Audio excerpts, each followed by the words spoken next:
Selamat pagi, Om Swastiastu, Assalamualaikum warahmatullahi wabarakatuh. Shalom, namo buddhaya, salam sejahtera bagi kita semua. Perkenalkan, nama saya adalah Iwayan Martadi Santika, SPAM MSI APT.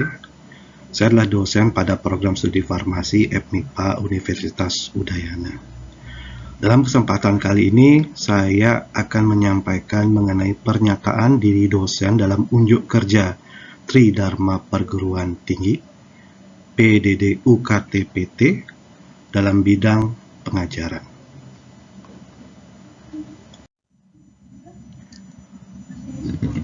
Nah, saya akan menyampaikan mengenai mata kuliah farmakogenomik yang menjadi mata kuliah pilihan yang saya tampilkan pada UPDD UKT-PT dalam bidang pengajaran.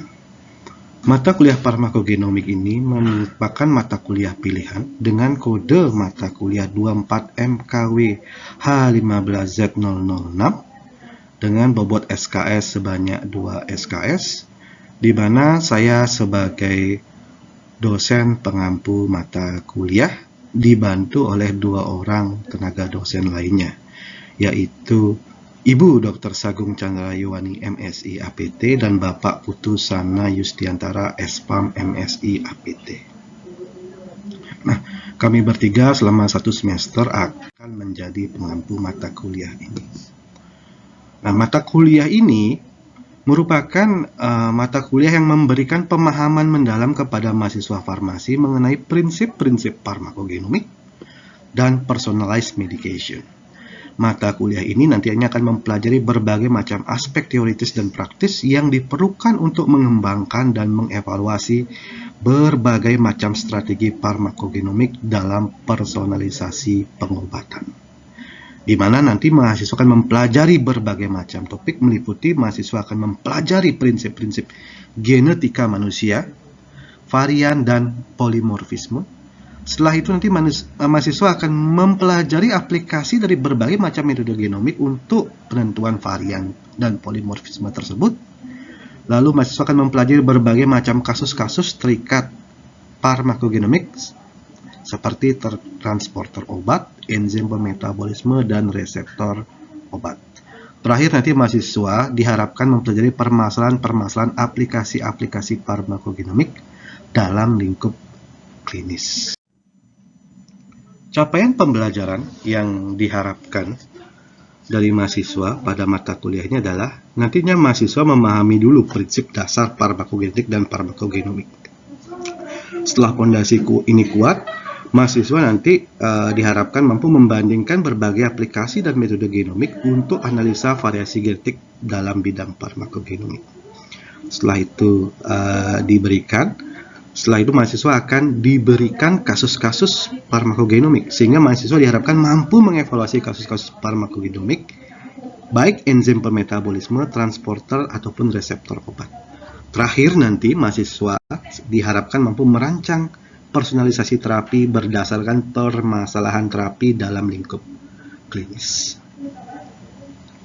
Nah, bagaimana cara mahasiswa untuk mencapai atau mencapai dari capaian pembelajaran mata kuliah tersebut? Nah, bagaimana cara mahasiswa nanti agar mencapai capaian pembelajaran mata kuliah yang sudah dipaparkan tadi? Jadi kita akan bagi materi pembelajaran menjadi beberapa kelompok besar. Materi pelajaran yang pertama, pendahuluan farmakogenomik, kemudian genetika Mendelian, gen dan ekspresi gen pada eukariotik, variasi genetik serta human genome, memberikan dasar farmakogenomik kepada mahasiswa. Fondasi ini nanti diharapkan memberikan mahasiswa pemahaman mengenai bagaimana genetika manusia dan dasar-dasar variasi genetik pada manusia, termasuk bagaimana ekspresi gen pada manusia. Nah, setelah dasar ini selesai, barulah kita nanti memberikan strategi pendekatan farmakogenomik, metode genomik dalam farmakogenomik, serta aplikasi genomik dalam farmakogenomik. Ketiga materi ini nanti akan memberikan dasar kepada mahasiswa untuk mencapai CPMK yang kedua. yaitu mahasiswa memahami aplikasi genomik dalam ilmu farmakogenomik. Setelah dua dasar ini dipahami oleh mahasiswa, kita adakan UTS dulu untuk menilai pemahaman mahasiswa, barulah kita melanjutkan ke materi pemberian kasus.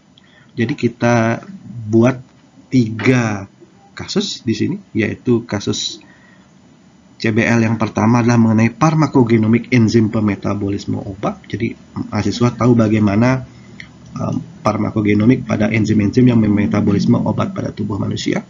Lalu farmakogenomik transporter obat, jadi mahasiswa mengetahui bagaimana farmakogenomik obat-obat yang ditransport oleh transporter tertentu yang ada pada tubuh manusia. Dan terakhir mengenai farmakogenomik pada reseptor obat, yang merupakan tempat atau tempat aksi dari obat tersebut. Nah, setelah kasus-kasus ini dipahami oleh mahasiswa akan mendapatkan pemahaman atau mendapatkan dasar untuk selanjutnya, yaitu mencapai CPMK yang keempat. Jadi mahasiswa mampu menerapkan bermacam atau memilih pengobatan personal terkait dengan berbagai macam kasus-kasus klinis. Nah, kita pilihkan 3 kasus, yaitu mengenai farmakogenomik pada terapi kanker, kemudian farmakogenomik pada diagnosis penggunaan antikoagulan, nanti akan fokus lebih kepada diagnosa penggunaan antikoagulan dan bagaimana problem-problem yang muncul. Yang terakhir adalah farmakogenomik basis data dan TI. Jadi ini kita akan coba mahasiswa untuk memecahkan problem-problem yang terkait farmakogenomik dengan menggunakan basis database PharmGKB dan drug driven prescribing. Setelah itu kita evaluasi dengan UAS. Nah, kita harapkan bahwa dengan materi pembelajaran ini semua CPMK tadi bisa tercapai, tentu saja dengan sistem evaluasi yang kita lakukan. Nah, nanti sistem pembelajaran ini bisa dengan secara luring ataupun daring. Nah, khusus untuk CBL dan PBL, yaitu pertemuan setelah TS, kita usahakan dengan sistem luring, jadi tatap muka, karena di sini ada interaksi antara dosen mahasiswa yang kuat nanti. Nah, mungkin kalau yang perkuliahan yang lain, kita ada dengan menggunakan luring, ada menggunakan daring. Tapi kita memang maksimalkan agar mahasiswa bisa tatap muka. Nah, kemudian sistem pembelajaran berikutnya adalah selain perkuliahan dengan ceramah, mahasiswa juga kita berikan kuis setiap akhir pertemuan ataupun tugas setiap akhir pertemuan. Dan terakhir nanti kita asah kemampuan mahasiswa dengan memberikan case-based learning ataupun problem-based learning pada pertemuan setelah UTS. Nah, metode pembelajarannya seperti tadi, metode pembelajaran ceramah dengan tatap muka, metode pembelajaran secara daring via Webex. Nah, di sini kita harapkan metode pembelajarannya adalah dengan secara student-centered learning. Jadi, mahasiswa adalah pusat dari pembelajaran. Jadi, ceramah, kemudian kita berikan tugas dan kuis, CBL dan PBL yang merupakan yang menjadi satu kesatuan secara holistik untuk menjadikan mahasiswa sebagai pusat pembelajaran. Ya. Jadi dari tugas yang terkait dengan materi farmakogenomik, kasus-kasus yang kita berikan atau problem-problem klinis yang muncul di tempat setting-setting klinis, itu akan memberikan mahasiswa gambaran bagaimana sih aplikasi dari farmakogenomik dalam personalisasi kesehatan atau pengobatan personal. Nah, ini jadi kita dosen nanti berinteraksi dengan mahasiswa melalui tanya jawab saat ceramah ataupun saat nanti pemberian tugas ataupun kuis ataupun diskusi ketika kita memberikan yang namanya case-based learning ataupun problem-based learning kepada mahasiswa. Jadi timbal balik diskusi antara dosen dengan mahasiswa. Dan jika memang dibutuhkan lebih lanjut, diskusi juga bisa kita lakukan melalui via WhatsApp atau email. Jadi kalau ada persoalan yang belum jelas, mahasiswa bisa menghubungi dosen melalui WhatsApp atau email. Diharapkan interaksi bolak-balik atau timbal balik antara dosen dan mahasiswa semakin memberikan mahasiswa pemahaman mengenai farmakogenomik dan peranannya dalam personalisasi kesehatan. Nah, berikut adalah sistem penilaian yang kita jadikan sebagai acuan untuk menilai ketercapaian pembelajaran mahasiswa. Nah, sistem penilaian ini kita bagi jadi 2, ada penilaian formatif dan ada penilaian sumatif. Di penilaian formatif, sesuai dengan RPS, nilai CBL dan PBL kita berikan masing-masing sebanyak 30%. Kemudian pada penilaian sumatif, nilai tugas kita berikan 20%. Sementara nilai UTS dan UAS kita berikan masing-masing sebanyak 10%. Dengan total nilai adalah 100%. Nah, kemudian dari nilai mahasiswa tersebut kita masukkan ke dalam penilaian acuan patokan atau PAP, di mana nilai A nilainya adalah di atas atau sama dengan 80 sampai 100, B plus 71 sampai 79, B 65 dan sampai 70, C plus 60 64, C 55 sampai 59, D plus 50 sampai 55, D 40 sampai 49, lalu E di bawahnya. Oke. Demikian mungkin sistem penilaian yang kita lakukan untuk mahasiswa. Selanjutnya saya akan menampilkan mengenai rekaman pembelajaran pendahuluan farmakogenomik yang telah saya rekam. Assalamualaikum warahmatullahi wabarakatuh. Shalom dan salam sejahtera kita semua. Terima kasih sudah hadir pada perkuliahan pagi ini. Dalam mata kuliah namanya mata kuliah farmakogenomik. Mata kuliah itu mata kuliah pilihan yang akan kita pelajari selama 1 semester ke depan. Di mana nanti saya sebagai dosen akan dibantu oleh 2 orang. Dosen tim kecil, yaitu Pak sama Yustiantara dan Sagung Cakarmani. Nah, hari ini kita akan memberikan pendahuluan mengenai farmakogenomik. RPS dalam kontrak kuliah sudah saya kirimkan kemarin, ya, dan saya yakin adik sudah membaca RPS dan kontrak kuliah tersebut. Kita akan masuk ke materi pertama, yaitu namanya pendahuluan farmakogenomik yang kita sampaikan selama 100 menit ke depan, yaitu 2 SKS. Baik, kita akan lihat dulu apa sih tujuan pembelajaran kita di hari ini. Pertama, tujuan pembelajaran kita hari ini adalah kita ini adik-adik memahami atau mampu menjelaskan yang namanya latar belakang perkembangan terkini etika dan batasan yang namanya pengobatan personal atau personalized medication. Yang kedua, kita ingin adik-adik mampu mengidentifikasi praktik baik dalam personalized medication itu seperti. Saya harap dalam 1 menit kedua ini bisa kita sampaikan dan bisa kita evaluasi nanti akan tercapai tujuan pembelajaran. Slide selanjutnya. Nah, mungkin kalau ada di amati, kalau banyak orang yang sakit ada akhir-akhir ini, banyak yang sakit. Nah, ketika mereka sakit mereka biasanya datang ke dokter dan mendapatkan pengobatan. Contoh ini misalnya Mbak Luna dia sakit, ya. Dia lalu mendapatkan resepan obat dari dokter Klijon, ya. Nah, Pak dokter ini meresepkan yang namanya Codeine, salah satu obat, ya, untuk sebagai penentang tubuh. Nah, Codeine ini ketika diminum oleh pasien, ya, kita harapkan, ya, batuk yang dialami oleh pasien itu bisa sembuh. Itu harapan yang kita harapkan ketika seseorang minum. Nah, apa sih yang sebenarnya terjadi ketika seseorang minum obat? Yang terjadi ketika seseorang minum obat adalah obat yang diminum, ya, itu akan mengalami namanya proses farmakokinetika dan farmakogenomik. Yang tadi adik-adik yang tentunya sudah mengambil berbagai macam mata kuliah pendukung, ya, adik pasti sudah tidak asing lagi dengan istilah farmakokinetika dan farmakogenomika, di mana proses farmakokinetika dan farmakogenomika ini pasti dialami oleh semua obat. Ya, jadi obat akan hancur dalam saluran cerna pasien, lalu obat akan diabsorpsi, lalu obat akan didistribusikan ke seluruh tubuh. Selama distribusi tersebut ada obat yang mengalami namanya metabolisme dan ekskresi, atau ada yang terakumulasi. Ini namanya proses farmakokinetika. Nah, yang menarik adalah ada obat juga yang sampai pada namanya situs aktif. Ya, jadi di situs aktif lah obat akan bekerja. Ya, ada banyak lokasi situs aktif dalam tubuh. Ya, tapi ketika obat mencapai situs aktif tersebut, jadi obat akan menimbulkan namanya efek farmakologi.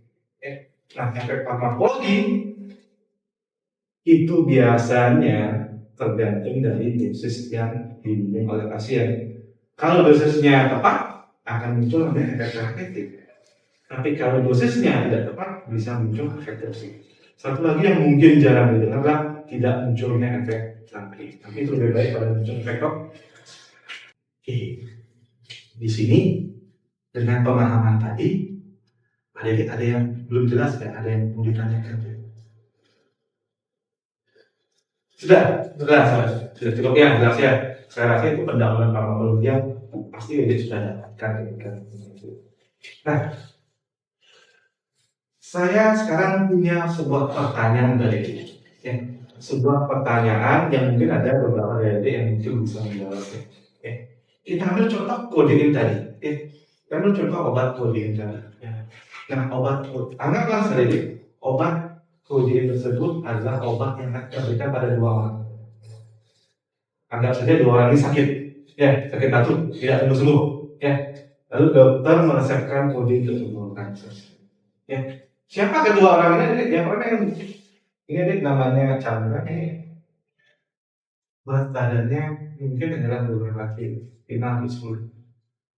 Lalu setelah proses setelah manusia tertinggi dunia, berat badannya mencapai hampir 120 kg lebih. Ya. Nah, dalam pengobatan umum, pengobatan terapi modern, maka keduanya digolongkan sebagai pasien dewasa. Ya. Dan dosis yang diberikan untuk penekan batuk pada pasien dewasa ini adalah 1 tablet sehari. Ya. Dengan catatan, dengan catatan berat badannya tinggi. Dalam gambar ini yang melihat mereka berat badan tidak ideal jadi. Tidak ideal berat badannya, yang satu sangat pendek, yang satu sangat tinggi.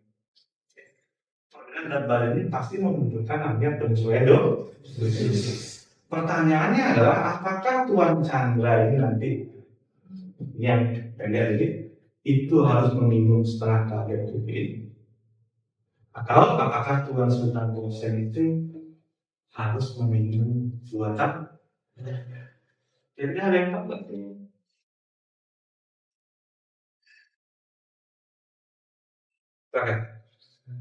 Silakan. Dari kawan saya, pernyataan keduanya itu benar, ya, karena kayak berat ini dua usia saya jadi saya harus berbeda. Sementara kalau dia lebih tinggi, jadi dosisnya harus ditambah terus. Ya, jadi memang sudah ya. Jadi kita harus menyesuaikan dosis yang kita berikan kepada pasien berdasarkan salah satunya adalah berat badan. Ada banyak lagi untuk menyesuaikan dosis. Contoh misalnya kalau nggak berat badan, misalnya kita lihat pasien-pasien yang pediatri atau pasien-pasien yang itu membutuhkan penyesuaian dosis. Pasien-pasien yang mengalami kerusakan hati, kerusakan ginjal membutuhkan penyesuaian dosis. Termasuk juga pasien dengan berat badan yang jomplang. Itu juga membutuhkan dosis. Karena obesitas akan beda dosisnya dengan pasien yang kurus. Oke, jadi itu adalah konsep kalau Anda ingin memberikan dosis.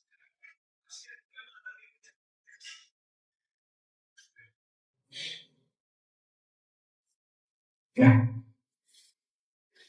Tapi bagaimana jadi kalau ada sebuah informasi mengenai genom Anda yang dapat mengubah paradigma mengenai dosis tersebut? Nah, mungkin ada kata yang menarik di sini, deh. Mungkin ada buat sedikit bingung ya, kata-kata genom. Apa itu? Apa tuh informasi tentang genom yang bisa mengubah paradigma kita dalam melihat bagaimana penyesuaian dosis itu harus Jadi Coba amati dulu tabel. Ini adalah tabel perbandingan antara 3 proses metabolisme. 3 proses metabolisme. Coba Anda amati ada 2 tipe racing, Chinese Asian dan pada Finns dan Nordic lawan sekali. Namun perbedaannya itu antara proses metabolisme protein dari 3 atau kedua ras. Apa yang bisa kalian? Silakan diskusi dengan teman ini sebenarnya.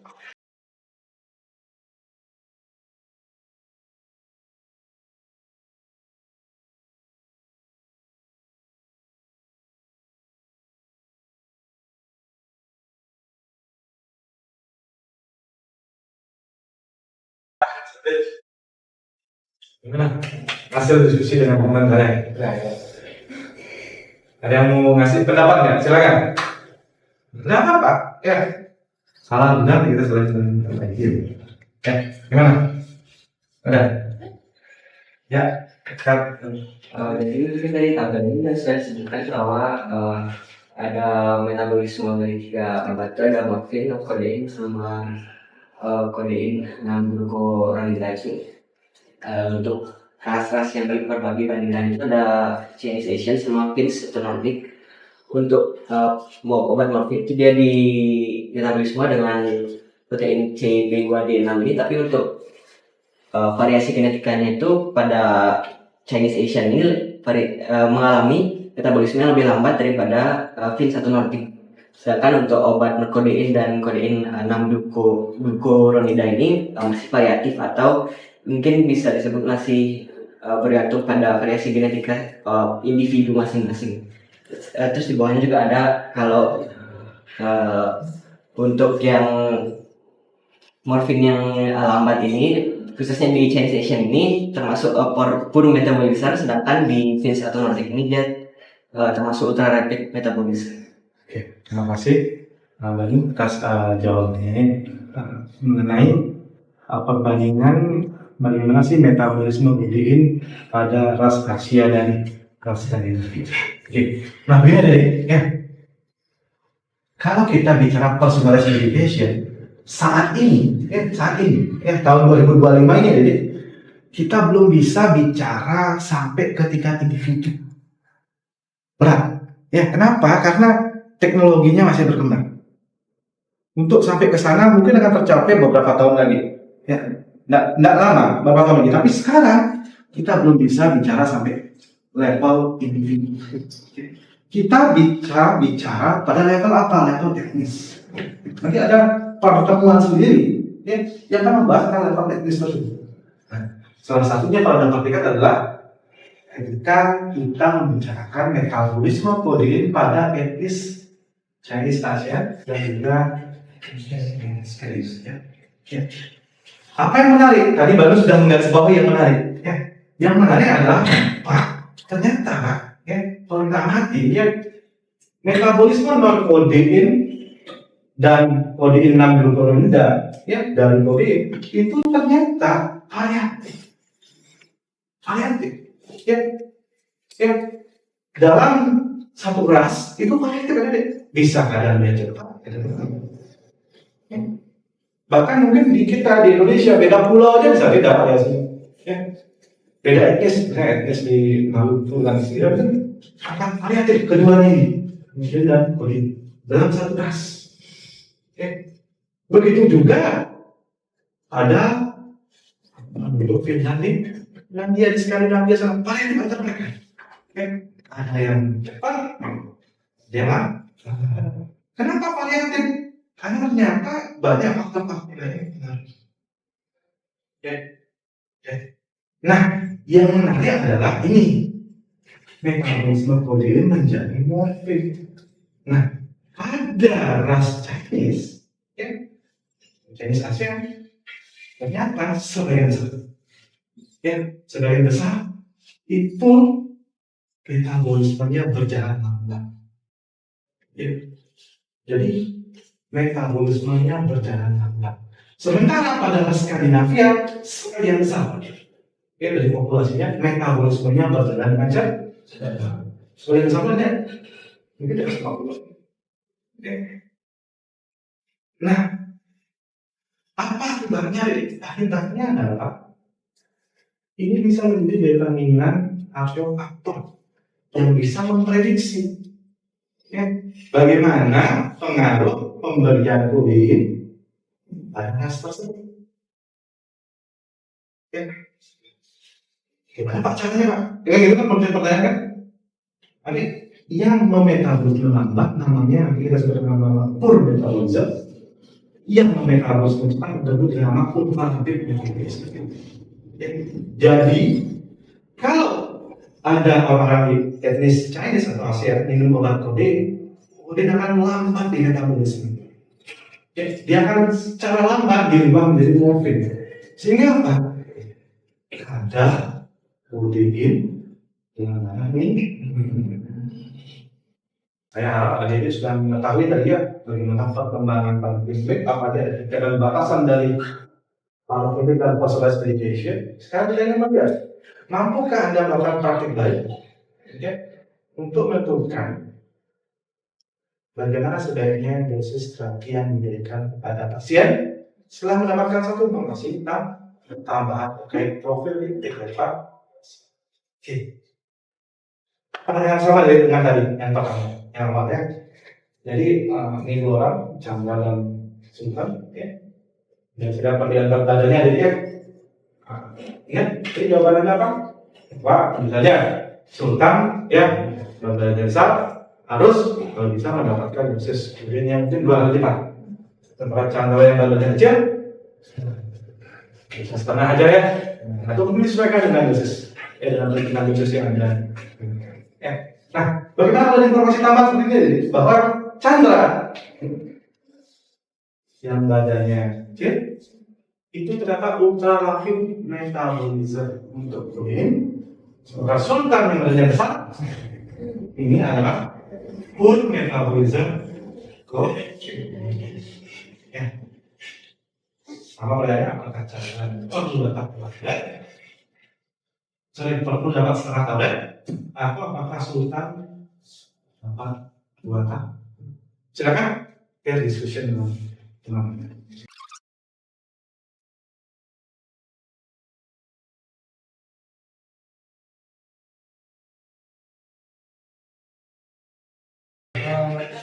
Oke, untuk menyampaikan diskusinya jadi ya. Baik. Sebelum kita mulai bahas, coba keluarkan selembar kertas.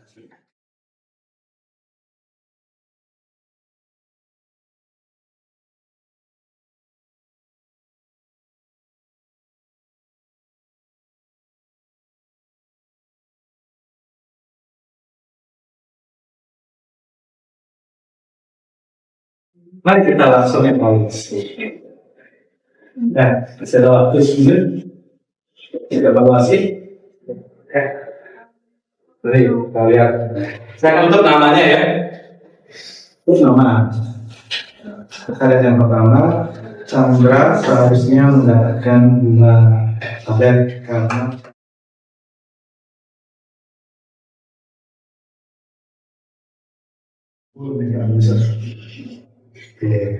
nah, banyak itu dia.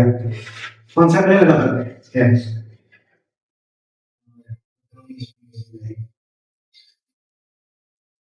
Oh ini ya. Dari informasi yang disampaikan perlu penyesuaian dosis.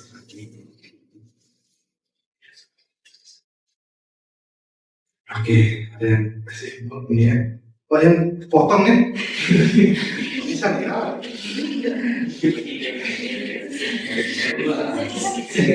Oke, baik.